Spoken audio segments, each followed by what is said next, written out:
Hey folks, man, this is Monk, and we are back with another episode of Classes of Cinematics. And joining as always my co-host, we got Bobby Blockbuster. Yo. Yeah, folks, and this is probably going to be on the tail end of our month-long look at Stephen King films, man. So today we got an interesting one, man. We're going to keep it going, keep it moving. And this one stands out in a way because it is actually a made-for-TV film. Mm-hmm. So we're going to be looking at Sometimes They Come Back from 1991. And the story to this goes, high school teacher Jim Norman reluctantly returns to his hometown with his wife to pursue a job. Jim is haunted by the childhood memory of his brother being murdered by a group of teenagers who were then struck by a train before they could kill him too. To Jim's horror, he finds that the teenagers have returned to town as they appeared before they died and are transferring into his class. When his students start dying off, Jim becomes the prime suspect. And I think this is based on a short story of the same name, if I'm correct. Yeah.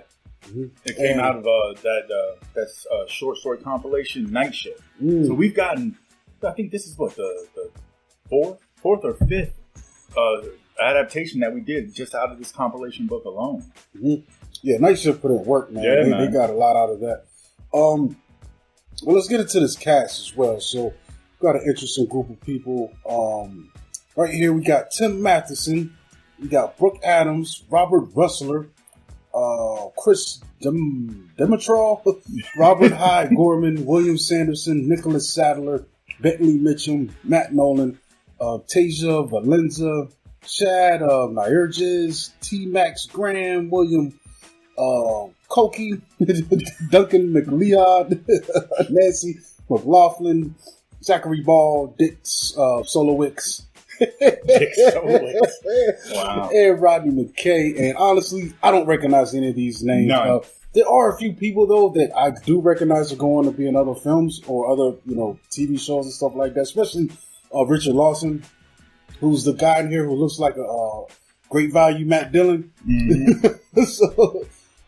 But it's an interesting little film right here, man. So what do we like about this, man? First and foremost, I like the story. I think that the plot and premise is good. The short story, it reads well. Mm-hmm. And I like how this film adaptation kind of gave it more substance. It kind of filled in the gaps a little bit. And this is one of those ones where, like, when you watch it, you can tell it's made for TV due to, like, the subdued nature of it. They don't give us a lot of gore or special effects, but they took this story and made it, injected it in certain areas. I think that was really cool. Mm-hmm. Even though I will say this is, of all the adaptations that we've done, I think this one deserves a remake more than any of the others. Not to say that this was a bad film. This, you take it for face value, but just imagine if someone like James Wan got their hands on something like this. Mm-hmm. Give it an R rating, and let it rock with that, because I think that they were definitely constricted with what they could do, as far as how deep they wanted to dive into this story. Yeah, punch the story up a little bit. I do like the story though, man. Like it's kind of seems like like you said, it's based off a short story, but it has that short story feel to it, man. Mm-hmm. Honestly, this feels to me like a stretched out Twilight Zone episode. Like right. I could see someone taking this as a shot and just whittling away the some of the exposition, and you could fit this what it's trying to say within hour-long episode or something, condensed format, but it does have that small town urban myth kind of feel to it, and that kind of is really cool, man. When I see stuff like that, man, it has a definite appeal, especially the nature of our character having the history. This is something that happened to him when he was a kid, and now as an adult, like, these things are haunting him and showing up in his later life, causing problems. Not for nothing, the way the movie plays, to me, it kind of feels like a mix between what we get from Stand By Me, mixed with It, minus the clown. It's got the past and present feel to it. You got the supernatural element, but then the bullies. Mm-hmm. I mean, the bullies are a major aspect in this. Yeah, I'm starting to think that Stephen King loves some bullies. It might be, he might be touching on his past. Maybe he got picked on a bit much when he was younger. Because if you notice, a lot of his stories do have these these bullies in it. You know what I'm saying? That pick with the, you know, the weak, the obsolete, or the oddballs. You know what I mean? And this one definitely does that. But yeah, as far as what they were working with, I think it was acted well. I mean, the bullies, they made their presence felt. And then I like what we get from our lead, the guy, Tim Matheson, who plays the teacher that comes back to his old town. I mean, he does his thing, man. And it helps keep the story going with the flow that they presented in front of us. You know what I mean? Mm-hmm. What kind of car was that? Oh, that was the star of the show. It was a 1955 Chevy 150. Yeah. That was interesting too, because I mean, essentially, the guys that he saw that kid get killed when he was younger, and I guess maybe he feels some guilt. Really didn't do anything, or he couldn't. But at the same time, when they started to come after him, they actually got killed themselves too by the train. So maybe it's just how the chips fell, but. When they come back, not only are they, back haunting him, showing up in dreams and stuff, but they're in this car driving around town, killing other students, man. And it's crazy because as each one of them dies, he gets a new student in his class, and it's one of them. Yeah. And we know this happened like 27 years ago. Right. So it can't be now.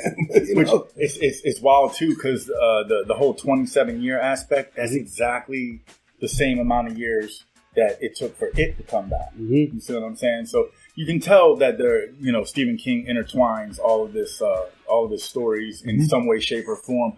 But yeah, it's wild because the dude, he comes into town, even though he grew up here and whatnot, but like new teacher, and then from day one, students just start disappearing. Every time a student disappears, one of these guys comes back, up in his class. And it's funny too because it's supposed to take place in more modern times. This film was dropped in what? 91. 91. They're still dressed like 50s greasers. I did see two kids walk in. It happened to be a young black gentleman and a young black girl, and they looked more up like 91. They looked like they had some 91, so they must have snuck in, man. That's wild, man. Because it's funny. The first thing I noticed when I turned it on, because I think I was doing something and I looked away real quick and I looked up and he was in the classroom. I was like, "Is this college, bro?" This movie has the oldest looking actors playing high school students I've ever seen. Yes, bro. it is oversaturated with super seniors. You know what I'm saying? And then the funny thing is like my man turns around, he's patting the cigarette like as if he's about to spark up right in class. Yeah, it might be a grandfather in this class. You know what I'm saying? But I also feel like they had to do it this way to give us that element of this is the same age kid that came back 27 years later. You know what I'm saying? He can't come back with a gray beard. Especially Mac Dillon. He looked like the substitute. How's he a fake Mac Dillon? He's the teacher's assistant and shit. Assistant principal. But he's playing a student. Yeah, I don't know what happened with this casting. Maybe it was funny because it looks like a real school that they filmed this. It could be a set though, because all we really got was the exterior. So maybe this classroom is a set. But I'm just like, dang, bro. Like, y'all couldn't get no younger actors to play these roles. But, that's so crazy, dude. Yeah. I mean, but, maybe it's easier this way to skirt, labor laws. Because I think if you're using real kids, they can only work, certain hours or something. And then to get a classroom full of them, that might be tough. Yeah. So you do what you can. That's true. Make sure you shave down to the skin today. But, I mean, they found younger bullies to use in other movies, like in It. And stuff. Yeah. I mean, there's a way to work around it. They had a budget though. Maybe they had more time to.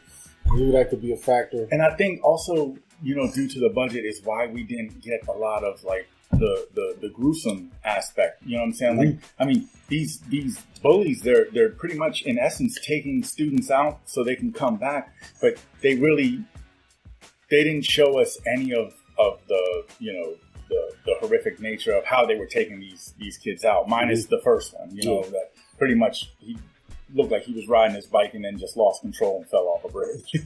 You know what I mean? Because I think the descriptions in the novel are a lot worse than what we get here. And like you said, the TV movie, only so much you could do.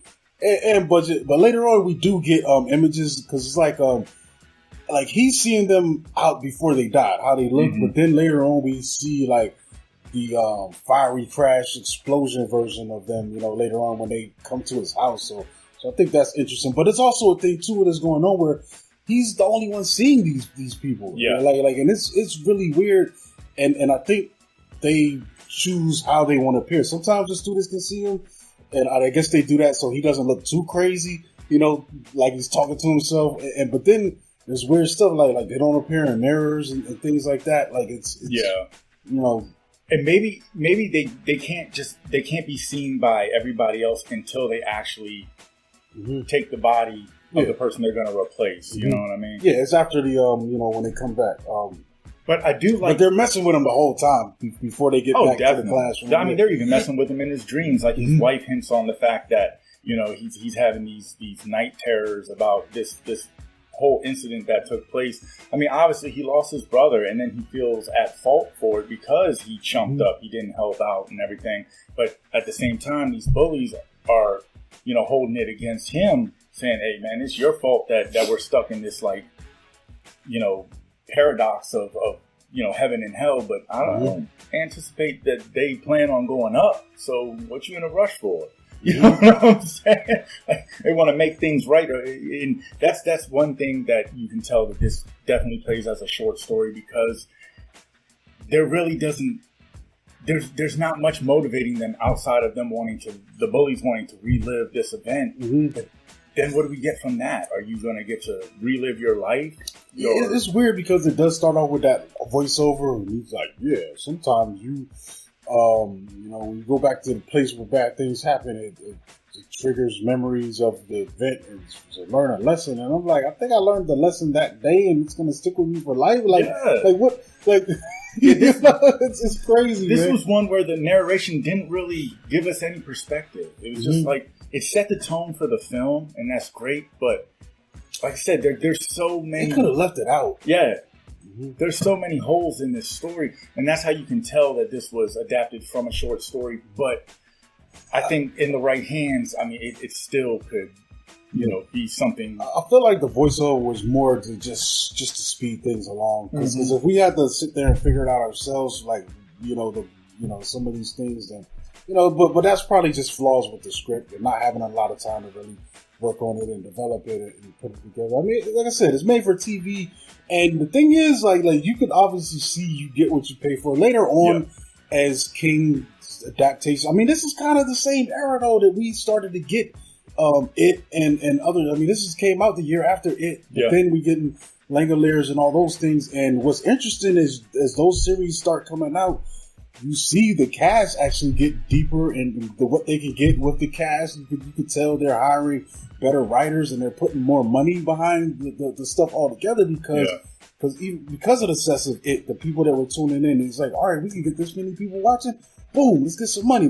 Then we could charge more for the advertisers who want to throw commercials on while you know, all this stuff, the stand is coming on. So let's put some money behind it. Yeah, it seems like this one, they definitely it was more like cash grabby, because like I said, at the same time we had It, we had the stand coming, we had Tommy Knockers, and these were all also, you know, made for, you know, primetime TV viewing. But this one, you know, I was looking into it. They said initially this was supposed to be one of the short stories in the Cat's Eye.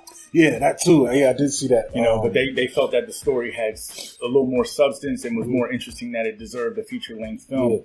It would have been hard, I think, to fit this in Cat's Eye as like a 20-minute part or whatever. That would have been definitely. Well, the hardest part, where does the cat fit in? Yeah, he's gonna be on the tracks too. Is he gonna be the little guy? He's like, oh, I can't save my brother, but I'm gonna save this cat. Yo, the cat's in the car. The cat's in the car with the killers. It comes back like the Pet Cemetery cat. Yeah, man, that was that would be crazy. Yeah, that I don't know. Cat's Eye was weird when you realize what was cut versus what they kept. Like, I would try to do a whole lot. That probably should have been a series then, maybe. Possibly better. But you know, the cool thing about this too is, even though, you know, it falls into our horror genre, this is one that pretty much is open for all audiences. I don't really think that this wouldn't give no little ones nightmares or nothing like that. I mean, this. Like I said, there's a little bit of scary. I think later on when those dudes, when they come back with the messed up faces and stuff, that's a little bit. That was cool, you know, and you could tell, like, they did, you know, put some special effects into it, a little bit of a gore element, but the funny part is when they first expose themselves, it's like, oh yeah, you get that shock value. You're like, oh man, what's going to happen next? My man pulls out a switchblade, and then it takes a long shot away from the car, and they start like throwing body parts out of the car. So I'm like, damn, did they do a hack job with a switchblade in the car, in the backseat? They are some certified bullies, man. Straight bully demons. Yeah, they were kind of goofy, man. Let's get to the point. They were just hell bent on tormenting this guy, man. Yeah. It's kind of funny though, especially too when one of his students shows up, the jock. He's like, oh man, they're trying to get me. And they're like, dang, even him too. Yeah, and, yeah, he has a pretty crazy death too, man. He's when they toss him out, arm, leg. Yeah, he's on the hood of the car, and then they just chop him to pieces, man. And it's crazy because he was a big dude, bro. Like, star football player, big chip. But you know, all in all, I mean, this is one that like. It is an enjoyable watch. You know what I'm saying? I did enjoy watching it. It's just, you know, with the amount of horror movies I've seen and things of that nature, I feel like this one, if put in the right hands, they could just bring so much more to the table, you know, without the restrictions. Yeah, I think, it's okay. Like, I feel like the only thing that really stands out is that it's better than Graveyard Shift.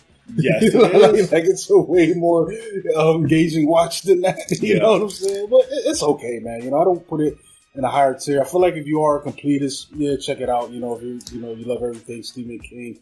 But other than that, you're not going to miss nothing if you don't watch it. But I don't know. I'll leave that up to you. Yeah, this is, and, you know, the thing is like when I first saw this, when it first came out, I was younger, so in my younger mind, it just, you know, it hit a little heavier for me, you know what I'm saying? Like, I was like, oh, yeah, wow, you know. I really, you know, really enjoyed it. But as the years pass, like, it's definitely, you know, it's one of those ones. It's not a sweep under the rug.